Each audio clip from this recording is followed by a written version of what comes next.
Centre Mohamed Hassan Louazani pour la démocratie et le développement humain. Alors, professeur Louba, s'il vous plaît. Merci. Merci, Monsieur le Président, Monsieur le Professeur. Donc, c'est avec un réel plaisir que je participe à cette activité sur le livre de mon cher professeur, mon cher ami, c'est Hassan Louazani. Je tiens à cet égard à exprimer chaleureusement mes félicitations à Hassan Louazani et aux organisateurs de cet événement qui traite d'une thématique essentielle du droit international. Du droit international en général et du droit international des traités, je dirais du droit des traités. Je voudrais remercier Madame Folia Louazani de m'avoir invité à prendre part à cette conférence dans ce centre qui porte le nom d'un leader historique qui a œuvré pas uniquement pour l'indépendance de son pays, mais aussi pour le renforcement des libertés et de la démocratisation de son pays, s'inspirant bien sûr des valeurs des droits de l'homme telles qu'ils ont été contenues dans la déclaration de la Révolution française. Et donc, aujourd'hui, nous sommes dans un espace qui se prête à ce genre de débat sur des questions de droit international, sur la légalité internationale. Il me serait pratiquement impossible de commenter l'ouvrage de mon cher professeur et ami. Je parlerai sous son contrôle. Tout a été dit dans son exposé. Je parlerai aussi sous le contrôle de mon cher professeur et ami Saadouel Melmi. Et je vais peut-être soulever quelques éléments de réflexion dans 3 temps. Le premier élément, c'est le contexte de cet ouvrage. Le Maroc et les traités internationaux, tradition et modernité, cette remarquable publication ne concerne pas uniquement une question classique du droit international, et plus précisément du droit des traités, mais elle concerne également une question d'actualité que je qualifierais de brillante et même d'effervescente, que ce soit au niveau international ou au niveau régional, et en particulier dans les pays de notre région, dans les pays du même nom. Sur le plan international, la question de la place des traités dans les ordres juridiques internes est posée par rapport à la doctrine et à la pratique conventionnelle des États. Dans le contexte aujourd'hui de la globalisation, aujourd'hui on parle d'un droit international global, un droit international qui donc régit toutes les questions transnationales, y compris les questions des droits de l'homme, les questions des politiques, des nouvelles technologies de l'information et de la communication, et toutes les questions qui transgressent aujourd'hui les frontières. Ce droit est appelé aujourd'hui à régir aussi l'espace tertiaire. Donc, le droit des traités impacte aujourd'hui, ou même remet en cause la sacro-sainte notion de la souveraineté des États. Et dans le contexte régional, et surtout après ce qu'on appelle communément le printemps arabe, ce qu'on a appelé le printemps arabe, et le nouvel élan constitutionnaliste ou le nouveau constitutionnalisme dans la région arabe, le processus d'élaboration des nouvelles constitutions a pris en compte la question de la place du droit international en général et la place des traités en particulier.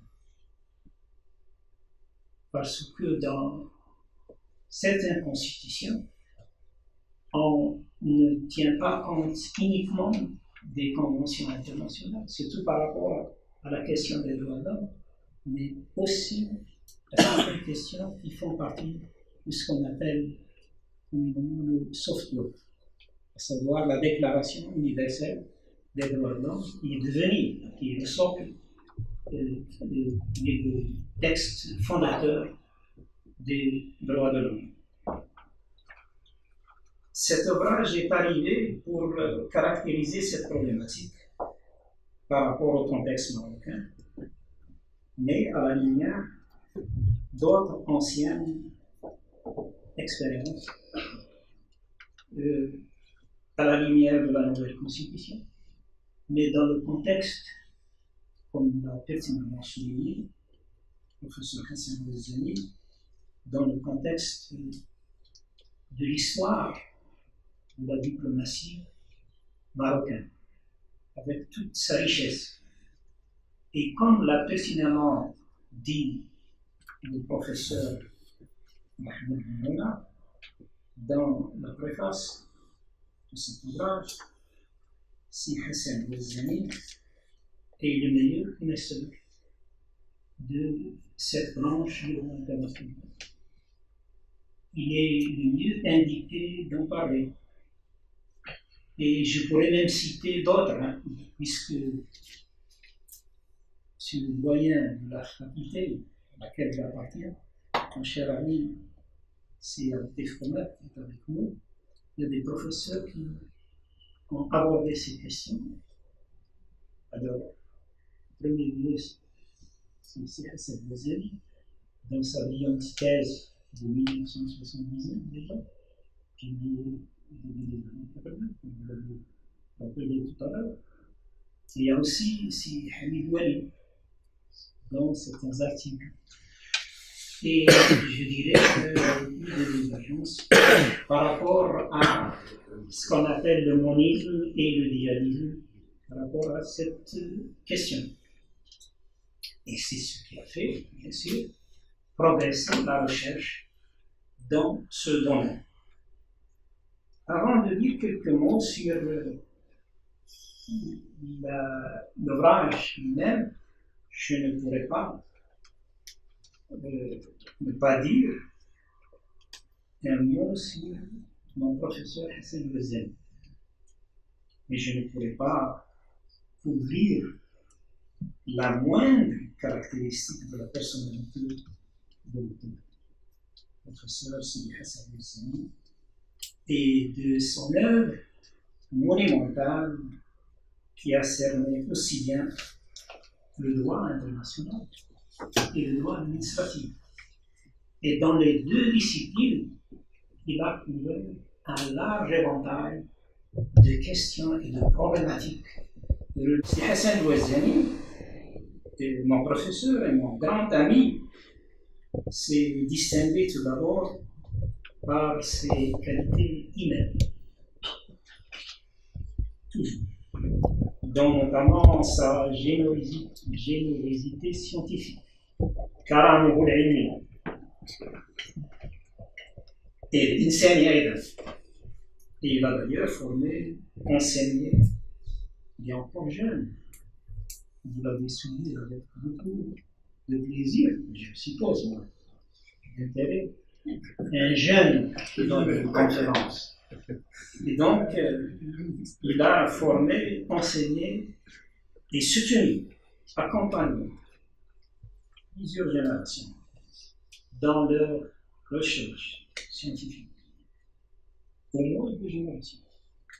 J'ai connu mon professeur et un ami depuis plus de 43 ans, lorsque j'ai accédé à cette faculté de droit. Et dans le siège, lorsque j'étais inscrit en tant qu'étudiant à la CPN, tout près, là où j'avais fait mon service civil à la bibliothèque de cette faculté. Et je l'ai connu depuis que j'ai rejoint le corps professionnel des enseignants de la faculté depuis plus de 30 ans. Monsieur qui me demançait, donc je t'ai trouvé là. Moins mieux que toi. Donc voilà, c'est Hassan Bouazani. Il a donc formé au moins, je disais, ces 2 générations, dont plusieurs éléments sont aujourd'hui des professeurs éminents, des hauts fonctionnaires au Maroc et à l'étranger. C'est Hassan Bouazani œuvre aujourd'hui dans une action essentielle dans le développement progressif et la codification, pour paraphraser le mandat de la Commission de droit international dont a parlé tout à l'heure le professeur Antoine Fleury. C'est Hassan Bouazani, donc c'est une fierté pour l'université marocaine, mais aussi pour son pays. Il est pionnier en matière de droit du traité, que ce soit à l'échelle internationale ou nationale. Et c'est à cette thématique qu'il a consacré. Alors j'ai oublié de citer aussi Mohamed Benami. Il devait venir avec moi, mais je ne sais pas empêché, il n'a pas pu.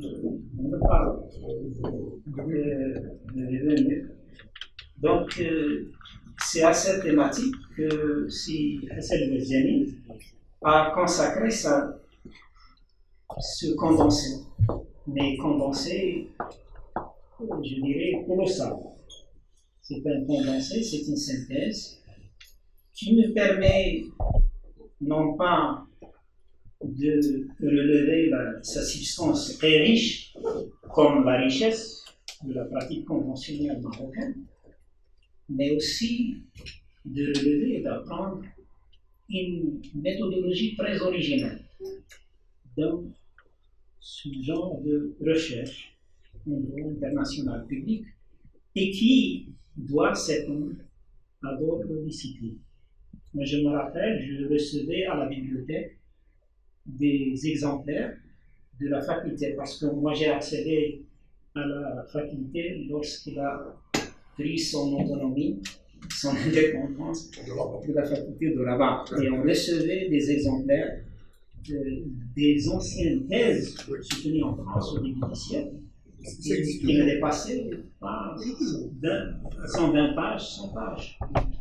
Et donc, c'est Hassan Bouazani, voilà, il revisite cette méthodologie, il la développe et ça se reflète sur ce condensé. C'est une thèse très riche, bien que ce qu'on dit en arabe, bien que c'est un condensé, c'est un ouvrage, mais il nécessite quand même un background en droit international pour le lire. Alors, tenons compte du nombre des accords et conventions conclus par le Royaume du Maroc, le nouvel ouvrage de Sir Hassan Bouazani, aujourd'hui, est soucieux de mettre la lumière sur la place qu'occupent les traités internationaux. Les traités internationaux, c'est l'une des formes d'organisation des relations internationales et l'une des sources principales du droit international selon l'article 38 du statut de la Cour internationale de justice qui fait partie intégrante de la Charte des Nations Unies. Et cette source du droit international a acquis un droit Et ce sont les deux conventions, la convention de Vienne de 1969, la première sur les conventions internationales comprises entre les États, et la deuxième entre les organisations internationales. Donc, il y a deux conventions, et par rapport à la première convention, donc ça coïncide avec l'année prochaine, on va célébrer le 60e anniversaire à Vienne. L'adoption de cette convention. L'ouvrage coïncide aussi avec le retour du Maroc à l'île, avec tout ce que ça pose comme problématique par rapport uniquement à l'adhésion de l'acte constitutif de l'IA, mais aussi par rapport à un arsenal conventionnel très riche dans le cadre de l'IA, y compris les conventions relatives aux droits de l'homme, dont le socle, je dirais, le texte fondateur est la Charte africaine des droits de l'homme et des peuples, qui est une convention, et auquel il faut le rappeler. Nous nous sommes retirés de l'OIA en 1984, mais le Maroc a participé au processus de drafting de cette convention, de la Charte africaine des droits de l'homme et des peuples. 3 professeurs ont participé, 2 de notre faculté de sciences moyennes, et c'est Hassan Bouazani et c'est Mohamed Hamani, et un autre professeur de la faculté de droit de Rabat, c'est Alain Nachi, qui ont participé au processus de drafting et qui ont laissé leurs empreintes, bien sûr, dans ce texte fondateur, dit ce qu'on appelle aujourd'hui le système régional de protection des droits de l'homme. Et la charte a été développée par des protocoles, bien sûr, et par d'autres conventions catégoriques. Il faut rester à Bonjour. Et je pense que cet ouvrage servira aux praticiens, aux diplomates, pour pouvoir caractériser ces personnages et aussi faire des propositions l'adhésion et la ratification sont en train de réfléchir sur cette question et lorsqu'on se retire d'une organisation régionale, est-ce qu'on reste tenu par les conventions qu'on avait déjà ratifiées? La question se pose pour le Brexit. Et d'ailleurs, il y a un débat très riche aujourd'hui en Europe et dans des universités européennes sur cette question. Donc, après ma lecture de cet ouvrage, je dois avouer que j'étais parmi les premiers servis.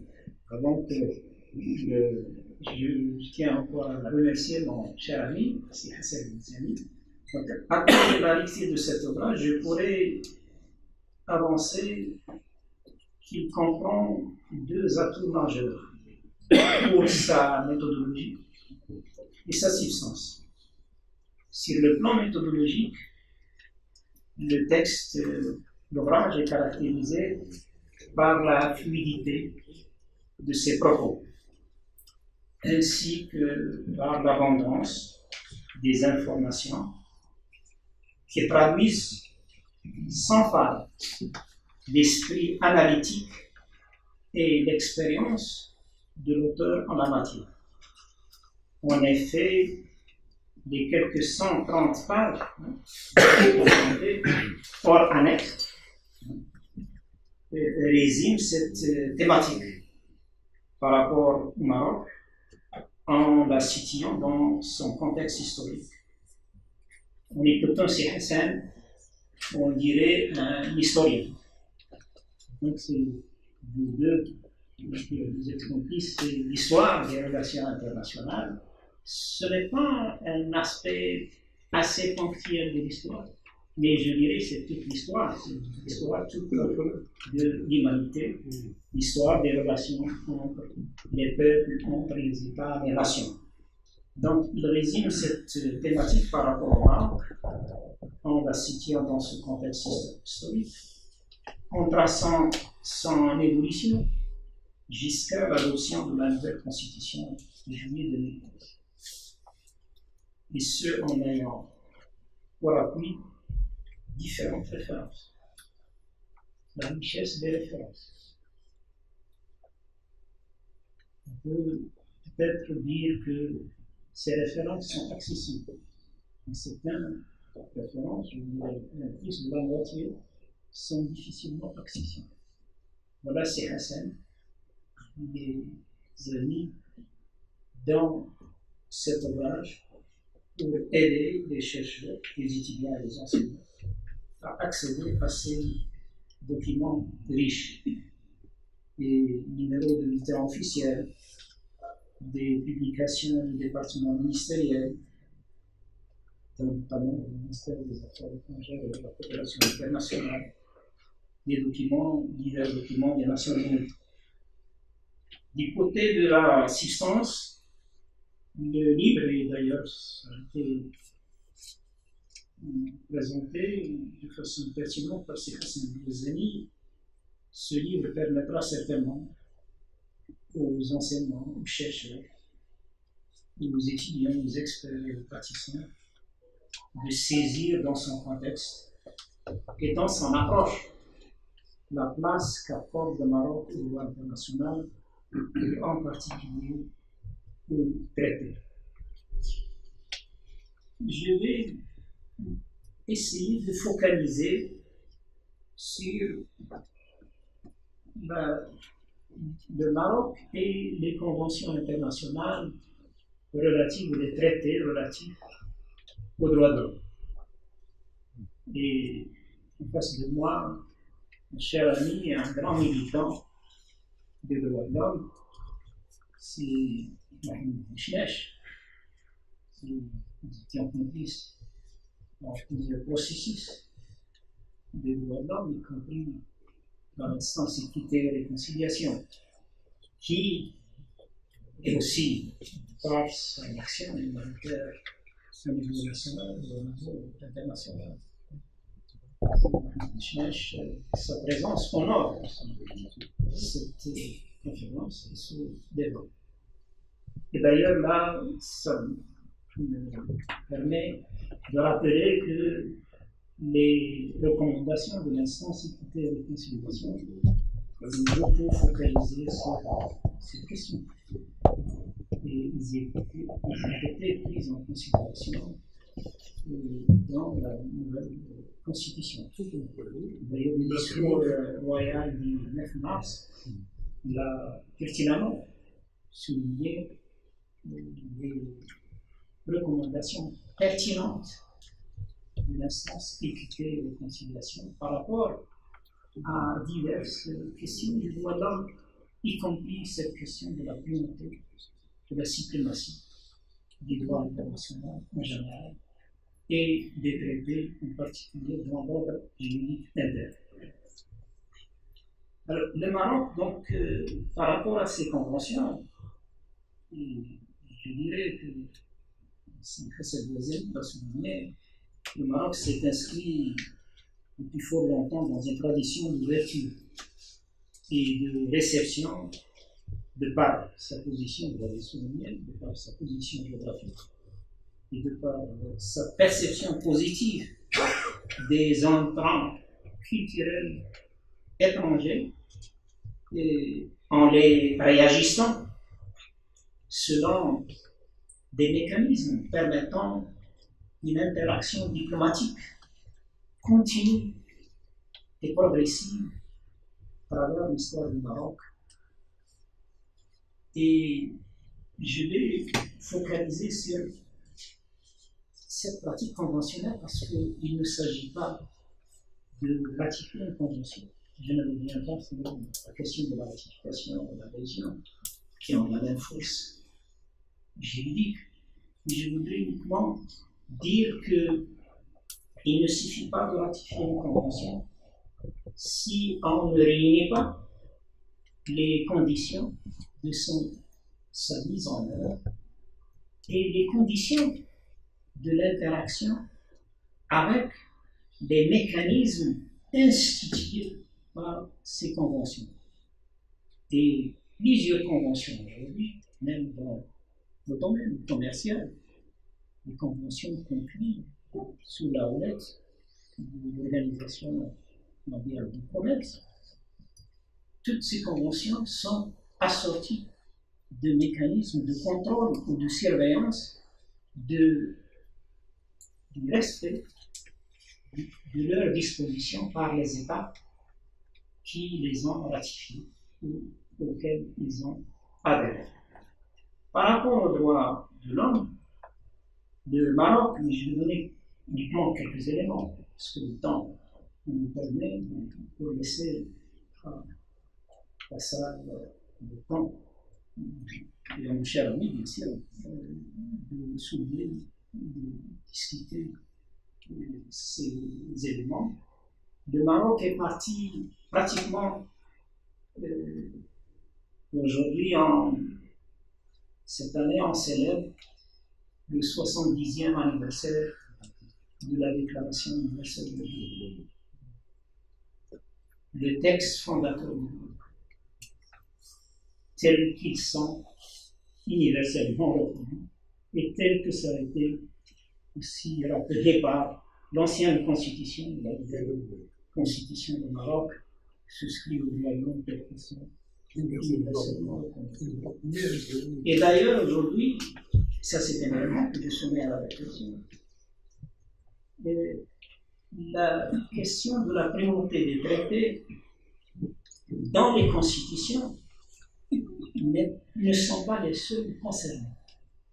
Parce que certaines constitutions, aussi bien dans les pays même de la région du MENA, ou dans les pays africains, ou dans certains pays européens comme l'Espagne et le Portugal, font mention en référence dans leur constitution de la Déclaration universelle des droits de l'homme. Donc c'est un texte, bien que ce n'est pas un traité, mais il a une valeur coutumière, donc qui constitue aussi une source par rapport aux droits de l'homme.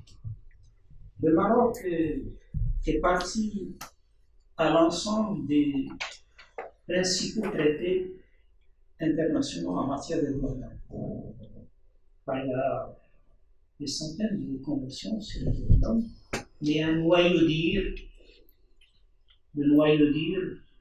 du droit conventionnel des droits de l'homme, à savoir les 9 conventions qui sont assorties de mécanismes, comme l'a rappelé un seul de mes amis, les 9 conventions auxquelles le Maroc est parti ont créé des mécanismes, ce qu'on appelle des organes de traité, ou des comités d'experts qui supervisent l'application des États partis à ces conventions dans l'ordre juridique interne et qui sont tenus de rendre compte à ces comités par le biais de ce qu'on appelle le reporting. Un reporting périodique, des rapports périodiques. Une fois l'État a ratifié ou adhéré à une convention, il est tenu de soumettre un rapport initial et puis après chaque 3 ou 4 ans, ça dépend des conventions, un rapport sur l'état de la mise en œuvre des dispositions de cette convention. Quelles sont les mesures législatives, réglementaires, administratives, promotionnelles, c'est-à-dire, je dirais, éducatives, prises par l'État parti pour donner effet à la convention à laquelle elle est partie. Et donc, le Maroc, il est parti à ces conventions. Et durant les 5 dernières années, le Maroc s'est joint à 3 nouveaux instruments. Le dernier auquel le Maroc a adhéré, c'était en 2014, à l'occasion de la tenue du deuxième forum mondial des droits de l'homme organisé à Marrakech. Le Maroc a adhéré au protocole facultatif se rapportant à la Convention contre la torture, qui institue un système de surveillance, c'est un sous-comité. Ce n'est pas le comité des droits de l'homme qui supervise l'application de la Convention, mais il s'agit d'un ordre spécifique, donc qui a pour mandat d'organiser, d'effectuer des visites dans l'État qui a ratifié ou adhéré à ce protocole et d'accéder à tout lieu de privation de liberté sans aucune restriction ou entrave. Et le même protocole prévoit aussi la création par l'État partie de mécanismes, ce qu'on appelle, on a beaucoup discuté, c'est Mchnesh, lorsqu'il était président de l'Organisation marocaine des droits de l'homme, sur cette question. Le MNP, le mécanisme national de prévention de la torture. Et aujourd'hui, ce mécanisme a été institué au Maroc par le biais de la nouvelle loi créant, instituant le Conseil national des droits de l'homme. Et d'ailleurs, c'est un texte sui generis, ce sont des protocoles qui complètent les traités ou les conventions. Assez souvent en matière des droits de l'homme, mais je dirais aussi dans le domaine du droit international de l'environnement, les conventions constituent des umbrellas et ils sont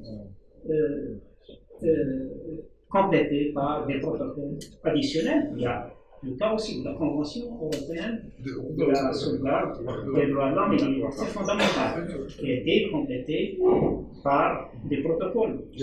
Si ma mémoire est bonne, sont arrivés à 14 ou 15 protocoles. Et aussi par la jurisprudence, bien sûr, de la Cour européenne des droits de l'homme. Le Maroc a ratifié aussi le 14 mai 2013 la Convention internationale sur la protection de toutes les personnes contre les disparitions forcées. Nous avions mis à contribution le draft de cette convention au cours du mandat de l'instance équité et réconciliation, parce que c'était le draft, bien sûr, qui était précédé par une déclaration internationale sur les disparitions forcées. Et donc, cette convention, c'est la dernière convention dans ce noyau dur des conventions, des 9 conventions, qui a été ratifiée en 2013. Et le Maroc fait aussi, dans ce cadre, fait partie d'un groupe d'États de 43 pays qui œuvrent pour la promotion de cette convention. Et il a toujours présenté conjointement avec la France et l'Argentine à l'Assemblée générale des Nations unies une résolution qui vise la promotion de cette convention et qui, jusqu'à aujourd'hui, a été soutenue et appuyée par plus de 120 OPAL. Le Maroc a été parmi aussi les premiers pays ayant signé le jour de son lancement, le 28 février 2012, le 3e protocole facultatif relatif à la Convention des droits de l'enfant, établissant une procédure de plainte individuelle en cas de violation des droits de l'enfant, tels qu'ils sont consacrés et garantis par la Convention internationale sur le droit de l'enfant. C'est un protocole assez particulier, puisqu'il s'agit d'une catégorie de personnes, je dirais vulnérables, et qui ont le droit, dorénavant, de se mettre devant le comité des droits de l'homme, par rapport aux pays qui ont ratifié cette convention, des plaintes individuelles de ce comité en cas de violation de leurs droits. Et le même protocole a aussi prévu l'institution de mécanismes nationaux de protection des enfants. De quel mécanisme par rapport au Maroc est prévu par la nouvelle loi sur le Conseil national des droits de l'homme. La nouvelle loi du Conseil national des droits de l'homme a prévu 3 mécanismes. Un mécanisme sur la prévention de la torture, il y a un mécanisme sur le recours des enfants au comité des droits de l'homme par rapport à la violation de leurs droits, et un mécanisme de recours des personnes handicapées ou en situation de handicap par rapport à la violation des droits de l'homme, instituée bien sûr par rapport au objectif de la Convention sur les droits des personnes handicapées. Et en outre, le Maroc dit qu'il ne s'agit pas de ratifier. Il faut, on est tenu de se mettre des rapports périodiques. Le Maroc soumet régulièrement ces rapports périodiques aux organes de traité, à ces conventions. Parce que toutes ces conventions, depuis l'ancienne convention de 1965 sur la lutte contre toutes les formes de discrimination raciale, passant par les 2 pactes de 1966 sur les droits civils et politiques, les droits économiques, sociaux et culturels, la Convention sur les femmes, CEDAW, la Convention sur le droit de l'enfant, la Convention sur la protection des travailleurs migrants et des membres de tous les membres de leur famille, la Convention sur les handicapés, la Convention sur les disparitions forcées. Donc on soumet des rapports, les derniers rapports soumis sont le 6 et le 6e rapport sur les droits civils et politiques. Et auquel mon cher ami a participé parce qu'il m'a permis, lors de la préparation de ce rapport, ou la coordination de la préparation nationale de ce rapport, il m'a préparé une note papier, que je garde toujours sur les nouveautés de la nouvelle constitution par rapport à la place des traités dans la nouvelle constitution, parce que cette question c'est l'une des premières questions qui sont posées par les experts de ces comités. C'est une question qui revient. La première question qu'on nous pose par rapport à toutes les conventions, quelle est la place de cet instrument dans votre ordre juridique? C'est la première question.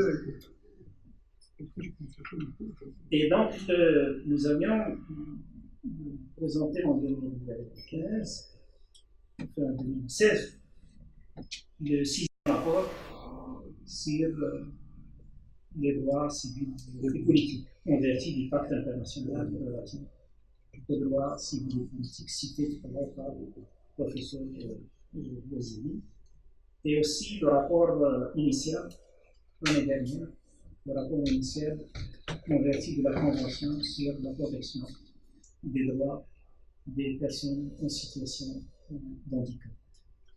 Donc, le Maroc accorde une importance particulière, surtout au dialogue avec les organes de traité. Ces organes de traité ne sont pas des juridictions, ne sont pas des cours juridictionnels, des tribunaux, mais ce sont des experts et il y a une déformation par moment de l'histoire, depuis la création du premier organe de traité en 65, 66 par rapport aux droits civils et politiques, et quelques dérapage, mais les comités sont créés pour aider les États à surmonter les difficultés qu'ils confrontent dans l'application de ces conventions. Et ces comités émettent, après chaque dialogue, ce qu'on appelle les conclusions générales assorties de recommandations adressées aux États. Et ces recommandations permettent aux États d'harmoniser leur législation par rapport aux standards internationaux des droits de l'homme et surtout par rapport aux recommandations émises par ces comités d'experts. Donc le Maroc accorde une place particulière au dialogue avec ces comités, notamment au suivi de leurs recommandations. Le Maroc a contribué également au processus de renforcement des organes de traité lancé par le Commissariat des Nations Unies aux droits de l'homme, et surtout par l'ancienne commissaire aux droits de l'homme, Mme Pillay, qui a lancé tout un processus.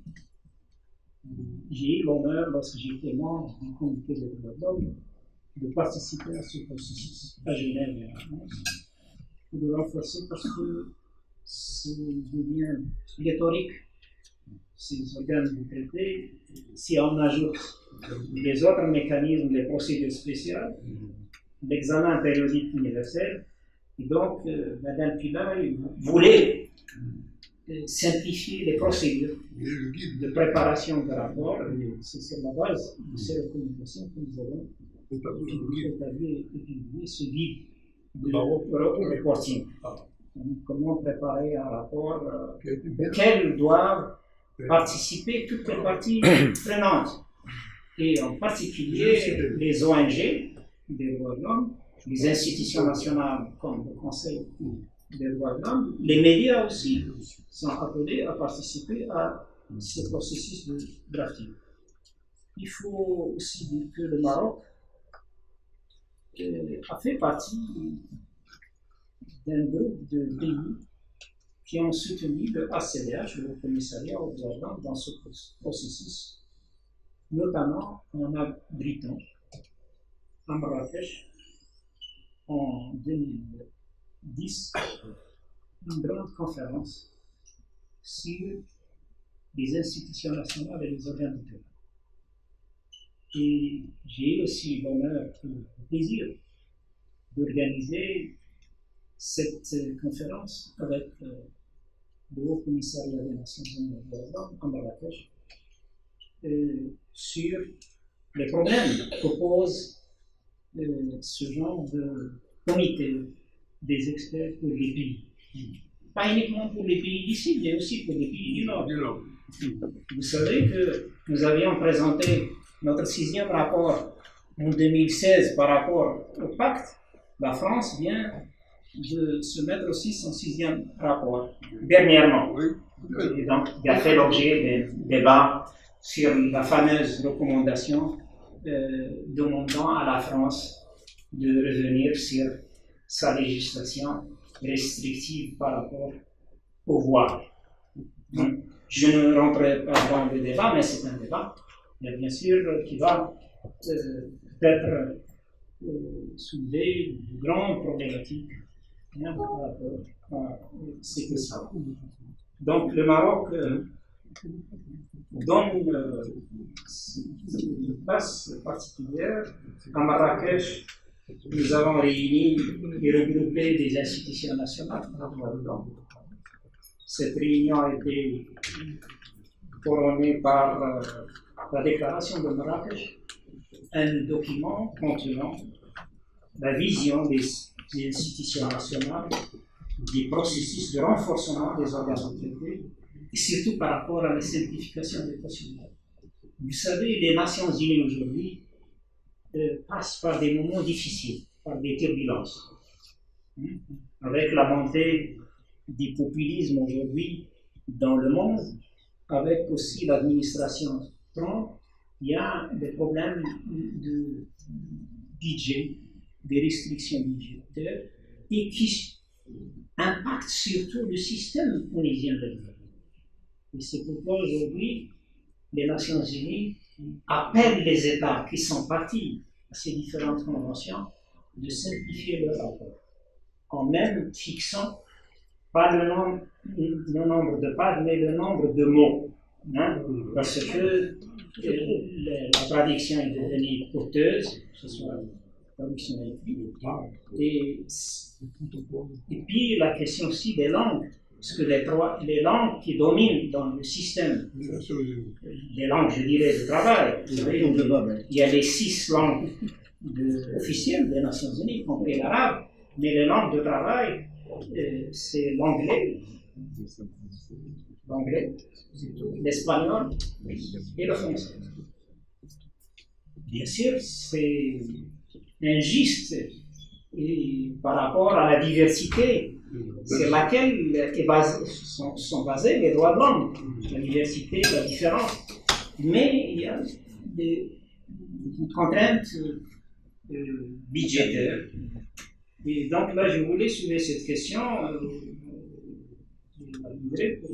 Il ne suffit pas aujourd'hui, nous sommes appelés, bien sûr, nous avons souscrit au système régional, au système universel des droits de l'homme, qui est le système tunisien, mais nous sommes appelés aussi à nous rapprocher du système européen des droits de l'homme.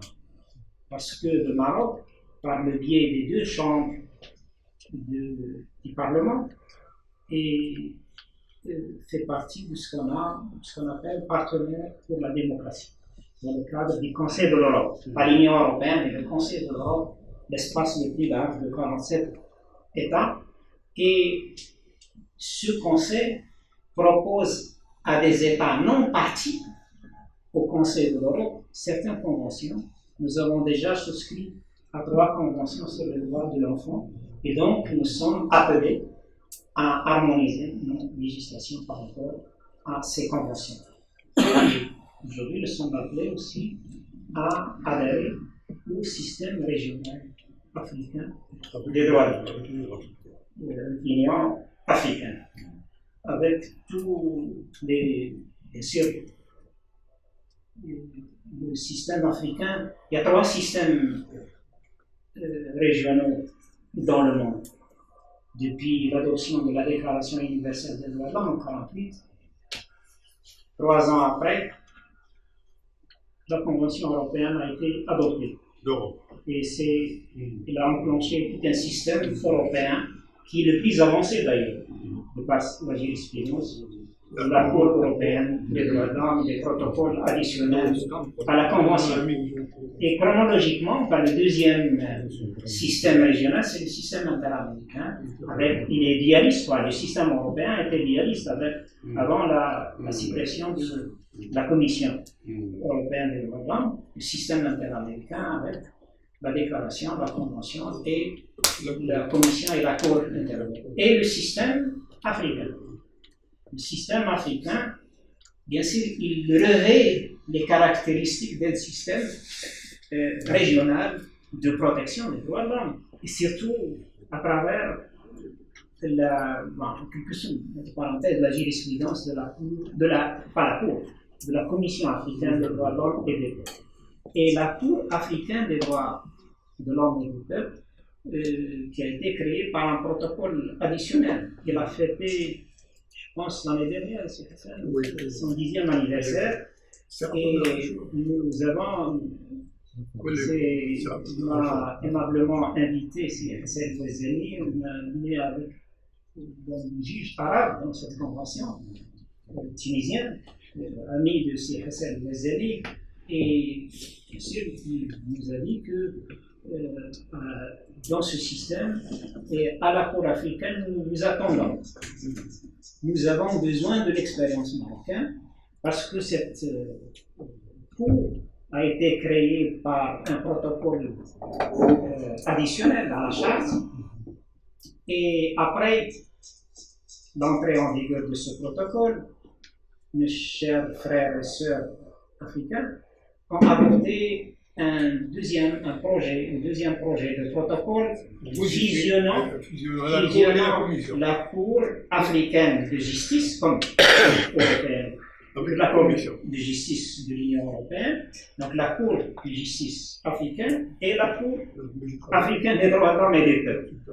Et ce projet n'est jamais entré en vigueur jusqu'aujourd'hui. Après, ils ont adopté un troisième projet de protocole ajoutant à la Cour la compétence pénale. Et là, vous imaginez pour quelle raison? Parce que pour, bien sûr, se prémunir contre les poursuites lancées par la CPI, la Cour pénale internationale. Alors, mon cher ami, ce sont quelques éléments. J'avais, après la lecture de ton ouvrage, de cette brillante publication, je voudrais conclure. Vous avez cité Montesquieu. Donc, vous l'avez cité. Le Parlement à la faculté d'empêcher, mais non de statuer. Alors moi, si tu me permets, je vais citer vers la fin de mon intervention Montesquieu. Montesquieu, dans la citation, la célèbre œuvre de Montesquieu, de l'esprit des lois, 1748. Il a dit dans un contexte assez particulier, mais ça s'applique. Bien sûr, aujourd'hui, ça s'applique aux relations internationales. Ça s'applique aussi à l'enseignement, à l'éducation. Ça s'applique à la nécessité d'ouverture. Alors, qu'est-ce qu'il a dit? Il a dit, aujourd'hui, nous recevons 3 éducations différentes ou contraires. Celle de nos pères, celle de nos mères, et celle du monde. Ce qu'on nous dit dans la dernière, celle du monde, ce qu'on nous dit dans la dernière renverse toutes les idées des premières. Bon, je termine par cette citation et je tiens à vous remercier de votre attention. Merci infiniment pour ce prolongement de l'exposé qu'on a eu tout à l'heure, et je constate effectivement que la lecture de ce petit livre de synthèse vous a grandement inspiré pour nous offrir un exposé magistral sur la pratique marocaine des droits de l'homme. Alors cela mérite d'être mieux connu, non seulement sur le plan extérieur, mais aussi pour les opinions publiques, parce que vous le savez tous que la question des experts, les rapports, les conventions, l'opinion publique n'en suit rien. D'ailleurs, de façon très générale, la politique étrangère, la politique internationale d'un pays, c'est ce qui intéresse le moins les opinions publiques, les baromètres, les sondages, donc on a un énorme effort à faire, surtout à travers les droits de l'homme, parce que les droits de l'homme, plus que des conventions en fait là, pour des questions politiques, touchent la vie de tout un chacun. Et c'est ce qu'on expérimente, notamment en Europe, avec la mise en œuvre des droits fondamentaux, des conventions, l'application des conventions de droits de l'homme. Maintenant, tout un chacun les connaît, et ça embête considérablement les États. Les États sont toujours maintenant anxieux de dire mais quel est l'hurluberlu de nos citoyens qui va recourir à Strasbourg parce qu'il a été violé dans son droit élémentaire dans son village. Et c'est ça qui arrive maintenant. Donc, ce que vous avez dit, c'est très bien, mais encore la prochaine étape, c'est comment le peuple marocain est à connaissance de ce que ses autorités ont préparé pour être en harmonie avec le développement du monde d'aujourd'hui. Vous avez l'expérience de Genève et de tout ce qui se passe, vous voyez qu'aujourd'hui on n'impose plus, en quelque sorte, on échange, on avance ensemble, et ceux qui avancent le plus vite ne sont pas seulement ceux qu'on croit. Vous avez des grands États, soi-disant très avancés démocratiquement, qui font des violations des droits fondamentaux. Simplement, dans ces pays-là, on a peut-être plus de moyens actuellement pour justement contrecarrer ces politiques et ces pratiques gouvernementales que dans des pays où, effectivement, on n'a pas encore une haute conscience de tous ces droits auxquels tout un chacun peut prétendre et le faire respecter, comme vous l'avez dit, pas seulement à travers des comités que vous avez décrits, parce que je l'ai aussi un peu analysé, et qu'au fond, ces comités sont simplement un des instruments qui permet de guider les opinions publiques, aider les associations, parce que c'est la société civile maintenant qui est de plus en plus prégnante. Et à travers les médias sociaux, on se rend compte qu'aujourd'hui, on n'a plus besoin d'un ministère de l'information pour informer les citoyens, au contraire, on s'en méfie. Mais n'importe qui peut savoir qu'il y a tel accord, telle manifestation, telle contrainte, telle violation dans toutes sortes de régions du pays ou dans des cités, à n'importe où dans le monde. Alors voilà, je ne veux pas prolonger parce que le temps a beaucoup passé, c'est passionnant. Nous avons encore le professeur Magny et puis cet éminent public qui piaffe peut-être d'impatience de faire des observations, de poser des questions aux spécialistes ici présents.